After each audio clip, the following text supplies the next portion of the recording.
Assalamualaikum warahmatullahi wabarakatuh. Kami dari kelompok 4 akan membahas tentang adab. Berikut penjelasannya. Adab. Pengertian. Adab memiliki sebuah arti kesopanan, keramahan, dan kehalusan budi pekerti. Adab erat kaitannya dengan akhlak atau perilaku terpuji. Para ahli bahasa juga kebanyakan menyebut bahwa adab merupakan kepandaian dan ketepatan dalam mengurus segala sesuatu. Adab juga dibagi menjadi banyak bagian, tapi pada kesempatan kali ini kita hanya akan membahas beberapa saja, yaitu adab berpakaian, berhiasan, berjalanan, bertamu, dan menerima tamu. Simak penjelasan berikut. Baik teman-teman, jadi adab yang pertama itu yakni adab berpakaian. Dan ini adalah hal yang paling dasar mengenai hal tentang adab. Mengapa? Karena semua orang pasti menggunakan pakaian. Akan tetapi tidak jarang orang, bahkan kebanyakan orang tidak mengetahui bagaimana adab-adab berpakaian. Sebelumnya kita harus mengetahui dulu apa sih adab berpakaian itu. Jadi di dalam Al-Quran, pakaian itu memiliki 3 istilah. Dan tentunya kalau sudah memiliki 3 istilah, maka setiap istilah-istilah itu memiliki perbedaan. Tidak seperti bahasa Indonesia. Kalau bahasa Indonesia mengartikan pakaian, itu sudah pakaian. Pakaian yang menutup, pakaian yang dipakai untuk menutup aurat kita. Tidak tahu menau bahannya bagaimana dan atau lain sebagainya. Akan tetapi di dalam bahasa Arab berbeda. Di dalam konteks Al-Quran sudah saya katakan tadi, sudah saya singgung tadi, bahwa pakaian itu memiliki tiga istilah atau 3 makna. Yang pertama adalah libas. Pada mulanya berarti penutup. Hal ini cocok sesuai dengan fungsi pakaian, yaitu sebagai penutup. Kata libas digunakan Al-Quran untuk menunjukkan pakaian lahir dan batin. Jadi yang pertama adalah pakaian. Apabila di dalam Al-Quran ini ada kata libas. Libas itu apa sih? Pakaian yang digunakan lahir maupun batin. Ini libas. Lalu yang kedua ada namanya pakaian yang dinamai siap atau saub. Apa sih siap atau saub? Siap atau saub adalah pakaian yang bahan-bahannya itu biasa lumrah dipakai untuk menggunakan pakaian. Contoh seperti kain wol atau kain sutra. Ini di dalam Al-Quran dikatakan siap atau saub. Lalu yang ketiga adalah sarabil. Sarabil itu apa? Sarabil adalah pakaian yang dalam artian apapun bahannya. Jadi ada 3 tadi. Yang pertama ada libas. Libas adalah pakaian baik lahir maupun zahir. Yang kedua adalah siap atau saub, yang memiliki arti pakaian yang bahannya itu terbuat dari bahan yang seharusnya, yang sering digunakan untuk menggunakan pakaian. Lalu yang ketiga itu adalah sarabil. Sarabil ini pakaian yang pokoknya asal nutup aurat kita. Kalau meskipun kita menggunakan pelepah daun untuk menutup aurat kita, ini sarabil namanya. Kalau kita baju seperti biasanya, ini namanya saub. Tapi kalau misalkan kita asal pakai apa saja, misalkan kita menggunakan daun pisang untuk menutupi aurat kita, ini namanya sarabil. Tapi pakaian yang sering kita pakai, contohnya seragam ataupun kaos yang sering kita pakai, outfit yang sering kita pakai, itu bukan pakaian, bukan sarabil namanya kalau di dalam konteks Al-Quran, tapi saub. Teman-teman, lalu apa sih fungsi dari pakaian itu sendiri? Yang pertama, fungsi pakaian itu adalah menutup aurat. Aurat itu apa sih? Aurat apabila kita sandingkan dengan pengertian kebahasaan, aurat berasal dari kata ar yang memiliki arti kebencian, onar maupun aib. Sedangkan apabila kita sandingkan pengertian aurat itu di dalam konteks agama, aurat adalah anggota badan tertentu yang tidak boleh dipertontonkan kepada khalayak umum, kecuali boleh dipertontonkan kepada orang-orang tertentu. Jadi aurat ini apabila kita masuk dalam konteks agama adalah anggota badan kita yang tidak boleh kita lihatkan kepada orang-orang umum. Boleh dilihatkan tapi dengan catatan kepada orang-orang tertentu yang sering kita sebut mahram. Dan juga perlu catatan bahwa aurat antara laki-laki dan perempuan itu berbeda. Aurat laki-laki itu menurut para ulama antara pusar sampai dengan siku. Baik teman-teman, kemudian fungsi kedua dari pakaian sendiri ini adalah sebagai perhiasan. Sudah naluri sebagai manusia, nalurinya manusia ini adalah suka berhias, apalagi untuk kaum Hawa. Kalau suruh menghias, bab perhiasan, pasti kaum Hawa ini sudah ada di garda terdepan. Jadi tidak salah ketika kita ingin keluar healing misalkan, nongkrong atau nonton bioskop, main sama teman, memilih OOTD yang kece, outfit yang pas di tubuh kita supaya wajah kita semakin menambah aura kegantengan maupun kecantikannya dan juga menambah rasa kepedean. Apakah itu salah? Tidak.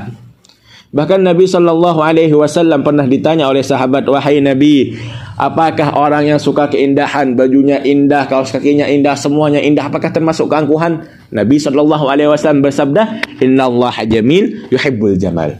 Allah itu indah dan Allah juga menyukai keindahan. Dan juga Mbah Hamid Pasuruan, seorang wali min auliyaillah yang ada di Pasuruan sana, pernah dawuh, ketika kita memakai pakaian, sebaiknya memakai pakaian yang indah dan rapi. Mengapa? Agar ketika orang melihat kita, orang itu husnuzon kita itu orang kaya, dan husnuzon itu bisa saja menjadi doa untuk kita, dan siapa tahu doa orang yang husnuzon ini menjadi kenyataan. Jadi di dalam berpakaian itu sudah sejatinya kita juga harus mementingkan keindahannya. Oleh karena itu fungsi dari pakaian sendiri yang nomor 2 adalah sebagai perhiasan. Kemudian fungsi ketiga dari pakaian itu adalah fungsi daripada pakaian yang nomor 3 adalah sebagai penunjuk identitas. Kita semua tahu bahwa setiap umat beragama itu memiliki identitasnya masing-masing. Dan orang bisa melihat agama seseorang itu dari pakaian. Oleh karena itu, fungsi nomor 3 adalah menunjukkan identitas. Contoh, ada seorang perempuan, dia berhijab, bersyar'i, menutup aurat. Lalu ada seorang laki-laki yang melihat perempuan tersebut.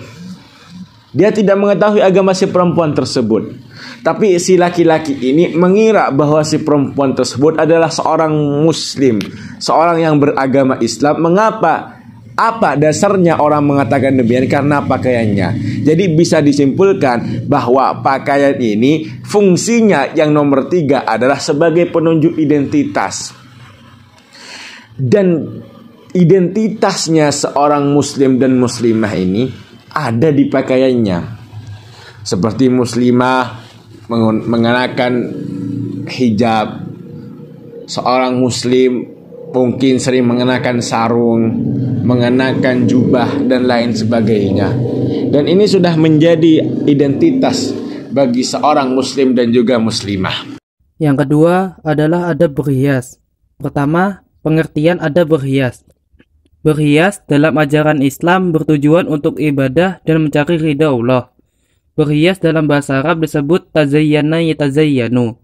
Secara istilah, berhias dimaknai sebagai upaya setiap orang untuk memperindah diri dengan berbagai busana, hiasan ataupun yang lain, sehingga memunculkan kesan indah bagi yang menyaksikan serta menambah rasa percaya diri.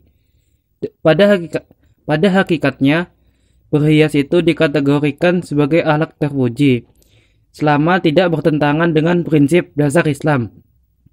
Dan Allah berfirman di dalam surat Al-A'raf ayat 31, yang artinya, Hai anak Adam, pakailah pakaianmu yang indah di setiap memasuki masjid, makan, minumlah, dan jangan berlebih-lebihan.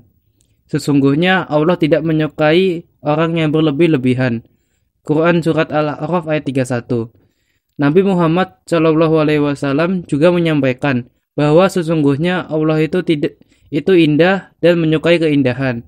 Untuk itu, Sebagai umat Islam harus berusaha supaya dapat menjaga keindahan. Yang kedua, bentuk adab berhias. Di dalam berhias ada barang perhiasan yang halal untuk kaum perempuan tetapi haram untuk kaum laki-laki. Di antaranya adalah emas dan sutra asli. Nabi Muhammad SAW pernah melihat seorang laki-laki memakai cincin emas di tangannya. Kemudian Nabi melepaskan cincin emas itu dan meletakkannya di sebelah kirinya. Seraya bersabda, salah seorang di antara kalian sengaja mengambil bara api neraka dan meletakkannya di tangannya. Setelah Rasulullah pergi, para sahabat berkata kepada lelaki tersebut, "Ambillah cincinmu dan manfaatkanlah."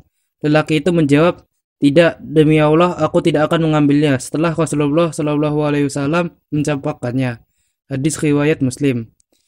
Adapun rambu-rambu yang harus ditaati oleh seorang Muslim dalam berhias, di antara lain niat yang lurus, yaitu berhias hanya untuk beribadah.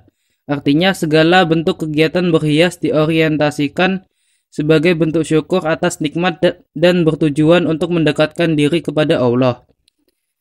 Yang kedua, dalam berhias tidak dibenarkan menggunakan bahan-bahan yang dilarang agama. Ketiga, dilarang berhias dengan menggunakan simbol-simbol non-muslim. Yang keempat, tidak berlebih-lebihan. Kelima, dilarang berhias seperti cara berhiasnya orang jahiliyah. Yang keenam, berhias menurut kelaziman dan kepatutan dengan memperhatikan jenis kelamin. Yang ketujuh, dilarang berhias untuk keperluan berfoya-foya ataupun riya.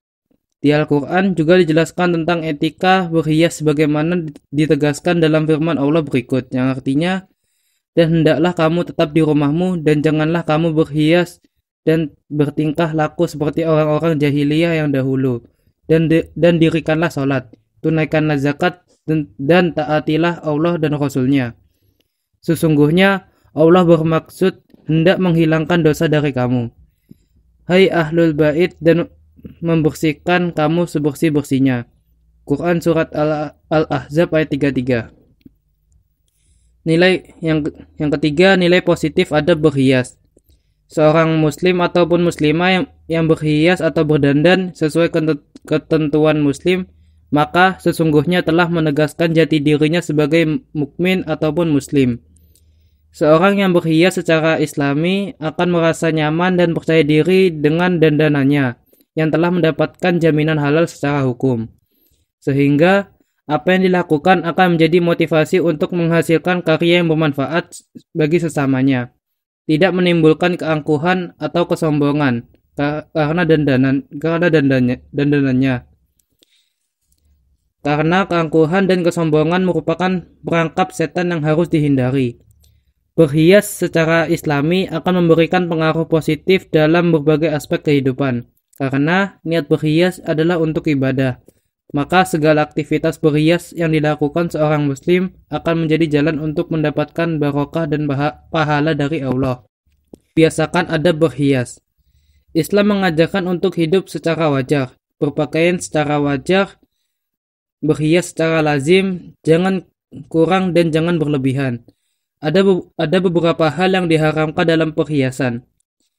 Pertama, bagi laki-laki memakai emas dan sutra. Kedua, pakaian yang mempertajam bagian tubuh atau pakaian ketat. Ketiga, laki-laki menyerupai wanita dan wanita menyerupai laki-laki. Yang keempat, pakaian yang berlebih-lebihan dan untuk kesombongan. Kelima, tato dan mengikir gigi. Keenam, menipiskan alis. Ketujuh, menyambungkan rambut. Karena itu, setiap pribadi muslim harus membiasakan diri untuk berpenampilan yang baik, indah, dan meyakinkan. Tidak menyombongkan diri, tidak angkuh, tetapi tetap sederhana sebagai wujud konsistensi terhadap ajaran Islam. Melakukan perjalanan untuk melaksanakan suatu keperluan seperti berdagang telah menjadi kebiasaan masyarakat Arab sebelum Islam lahir. Dalam bahasa Arab, rihlah atau safar memiliki arti yang sama dengan perjalanan. Bentuk adab perjalanan dibagi menjadi 3. Yang pertama, adab berangkat. Sebelum melakukan perjalanan, kita harus berpamitan dan meminta izin kepada orang tua. Bila melakukan perjalanan jauh, ada baiknya berpamitan kepada tetangga. Yang kedua yakni adab ketika di perjalanan. Saat di perjalanan kita melihat sesuatu yang indah, hendaknya mengucapkan subhanallah, serta bila kita makan dan minum saat di perjalanan, sampahnya dibuang di tempat sampah. Apabila berjalan kaki, adabnya tidak boleh membuat kebisingan. Bila menemukan barang yang berbahaya, dipungut dan dipinggirkan, serta berjalan di sebelah kiri. Yang ketiga adalah adab ketika kembali dari perjalanan. Setelah sampai di rumah, hendaknya mengucapkan alhamdulillah karena telah diberi keselamatan selama di perjalanan. Yang keempat, adab bertamu. Manusia adalah makhluk sosial dan interaksi antar manusia merupakan bagian alami dari kehidupan. Kebiasaan bertamu telah ada sejak zaman tradisional hingga saat ini. Istilah bertamu seringkali dikaitkan dengan silaturahim yang memiliki tujuan untuk menjalin hubungan baik antar individu. Penggunaan istilah tersebut bisa saling bergantian.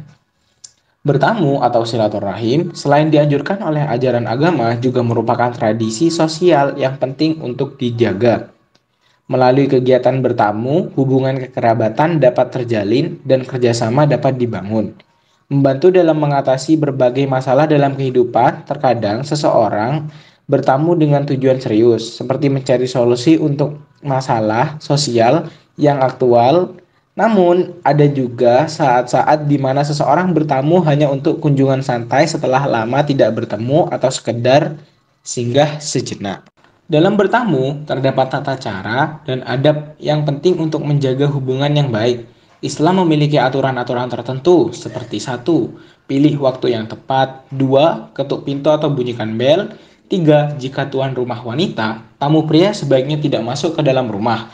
4. Memperkenalkan diri jika sebelumnya tidak dikenal. 5. Ucapan assalamualaikum hingga 3 kali dengan perlahan. 6. Masuk dengan sopan setelah diizinkan. 7. Tunggu izin sebelum masuk. Selanjutnya, 1.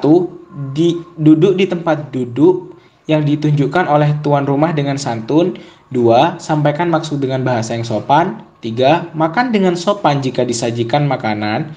Hindari makan dengan rakus. 4. Jangan bersikap tidak pantas. 5. Pamit dengan sopan setelah merasa cukup bertamu. 6. Batas waktu bertamu biasanya 3 hari. 7. Pamit dengan mengucapkan assalamualaikum. Ajaran Islam mengajarkan tata cara seorang muslim dalam bertamu ke rumah sahabat, kerabat, atau orang lain.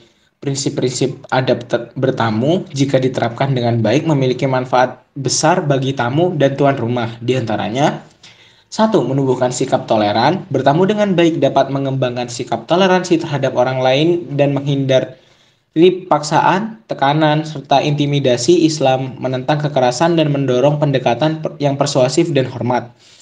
2. Memupuk persamaan dan kerjasama. Islam memandang bahwa setiap individu memiliki kesetaraan dan kesamaan dalam berbagai aspek. Dengan bertamu, persamaan ini ditemukan dan kerjasama serta persahabatan dapat terjalin menguatkan hubungan sosial. 3. Memperbaiki hubungan silaturahim. Bertemu memiliki potensi untuk memperbaiki hubungan silaturahim yang mungkin retak. Ini bisa membantu mengokohkan kembali hubungan yang mungkin terputus. Lanjutan dari manfaat bertamu. 1. Daerah yang mengalami konflik. Dengan bertamu, orang-orang dapat berbicara, terbuka, dan mencari solusi bersama terhadap berbagai masalah. 2. Mendorong dakwah. Bertamu juga dapat digunakan sebagai cara untuk berdakwah. Diskusi dan komunikasi yang baik selama kunjungan dapat menjadi sarana untuk menyebarkan nilai-nilai positif dan pandangan agama. Dengan demikian, adab bertemu dalam Islam bukan hanya mengenai tata cara, tetapi juga memiliki dampak positif dalam membangun hubungan sosial, memperbaiki persahabatan, dan mengatasi konflik. Apabila kita mengetahui manfaat bertamu, maka kebiasaan bertamu harus dibiasakan dalam kehidupan beragama, bermasyarakat, dan bernegara. Karena dengan bertamu akan menjalin ukhuwah yang kokoh. Dalam hal ini, bertamu tidak hanya menyangkut hubungan antar individu, tetapi bisa juga antar individu dengan masyarakat atau bahkan antar masyarakat. Adab menerima tamu dalam Islam merupakan tata cara atau aturan yang diatur secara jelas agar setiap muslim dapat memuliakan setiap tamu yang datang. Memuliakan tamu dianggap sebagai bentuk keimanan kepada Allah dan persiapan untuk hari akhirat. Menelantarkan atau mengabaikan tamu dianggap sebagai tindakan dosa dan indikasi rendahnya akhlak. Pengertian adab menerima tamu. Adab menerima tamu dalam Islam didefinisikan sebagai cara atau tata cara dalam menyambut tamu dengan berbagai bentuk penyambutan yang lazim dilakukan menurut adat atau agama. Tujuannya adalah untuk menyenangkan atau memuliakan tamu dengan keyakinan bahwa perbuatan baik ini akan mendapatkan rahmat dan ridho dari Allah. Setiap muslim wajib memuliakan tamu tanpa memandang status atau tujuan mereka dalam berkunjung. Bentuk adab menerima tamu. Rasulullah Muhammad SAW telah memberikan contoh dalam memuliakan tamu, termasuk menyambut tamu dengan wajah ramah dan tutur kata yang lembut, memberikan tempat duduk yang aman, dan berbicara dengan kesantunan dan keakraban.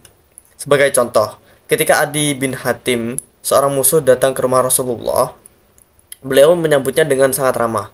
Meskipun mengetahui bahwa Adi adalah musuh, Adi akhirnya masuk Islam karena keramahan dan kesantunan Rasulullah. Tuntunan dalam menerima tamu. Nabi Muhammad SAW memberikan panduan mengenai menerima tamu. Contohnya, menyediakan makanan dan minuman, menyambut tamu dengan sopan, memperlihatkan wajah yang berseri-seri tanpa memandang status tamu. Dan jika tamu ingin bertemu dengan anggota keluarga, memberitahu mereka dengan segera. Membiasakan adab menerima tamu. Agar dapat menyambut tamu dengan sukacita, tuan rumah harus memiliki pikiran yang positif terhadap tamu dan tidak mengasumsikan hal-hal negatif tentang mereka. Sebagai tuan rumah, Anda harus selalu sabar dalam menyambut tamu dalam segala kondisi. Terkadang tamu datang tanpa mengikuti rencana atau mengganggu aktivitas yang sedang dilakukan. Sikap kasar atau mengusir tamu tidak sesuai dengan adab Islam. Jadi kesimpulannya, dalam Islam, memuliakan tamu merupakan bagian penting dari akhlak yang baik dan mencerminkan cinta dan kepedulian terhadap sesama manusia. Adab ini dijalankan dengan keramahan, kesantunan, dan kehangatan untuk menciptakan hubungan yang positif dan harmonis antara tuan rumah dan tamu. Adab berpisah dari yang kami sampaikan di atas adalah beberapa bentuk dari adab. Adab adalah perbuatan terpuji, sopan, halus yang ada dan tertanam dalam diri seseorang. Kita belajar bahwa dengan kita menggunakan adab dalam kehidupan keseharian kita akan membuat dunia terasa lebih baik. Sekian daripada kami semua. Terima kasih telah menonton kawan-kawan.